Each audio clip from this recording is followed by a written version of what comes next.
За миний бие нийслэлийн ерөнхий боловсролын 151-р сургуулийн захирал Ховзээ байна.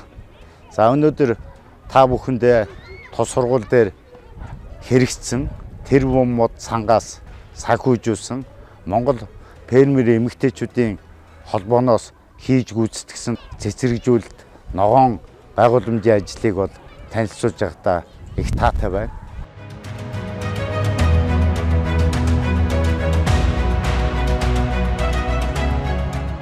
Манай сургууль 2020 онд баригдсан.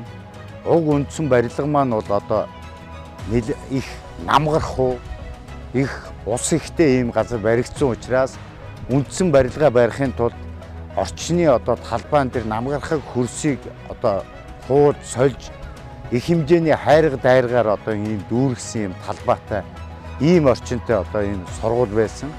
Сангийн ажилчид бол ирж үзсний дараа бол одоо манай төсөл шалгарч уг төслийг бол Монгол фермер эмэгтэйчүүдийн холбоо гэж мэргэжлийн байгууллага одоо хийж гүйцэтгсэн.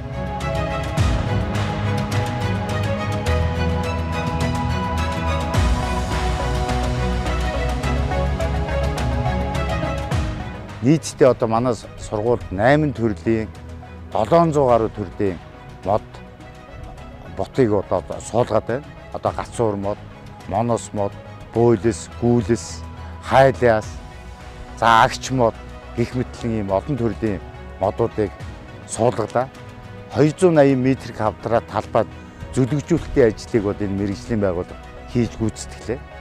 Энэхүү хийгдсэн ногоон байгууламжийн ажлуудаас хамгийн чухал нь бол сургуулийн голын талбайд одоо хийгдсэн цэцэрлэгжүүлэлт одоо пантомын ийм ажил байгаа.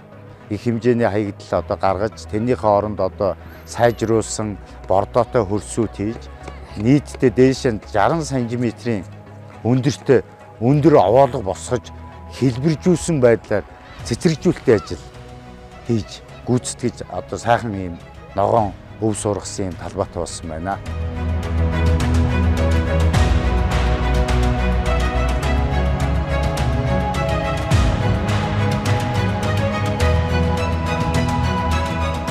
Манай сургуулийг одоо зүүн салаанд, Баян Ошуунд одоо ингэж хүүхдүүдийн эрүүл эко орчныг бүрдүүлэхийн төлөө санаа тавьж санхүүжилтийг өгсөн тэрбум мод сангийнханд одоо чин сэтгэлийн талархал илэрхийлж байна. Уг ажлыг гардан гүйцэтгсэн Монгол фермер эмэгтэйчүүдийн холбооныхонд одоо чин сэтгэлээсээ бас баярлалаа гэж хэлхийг хүсэж байна.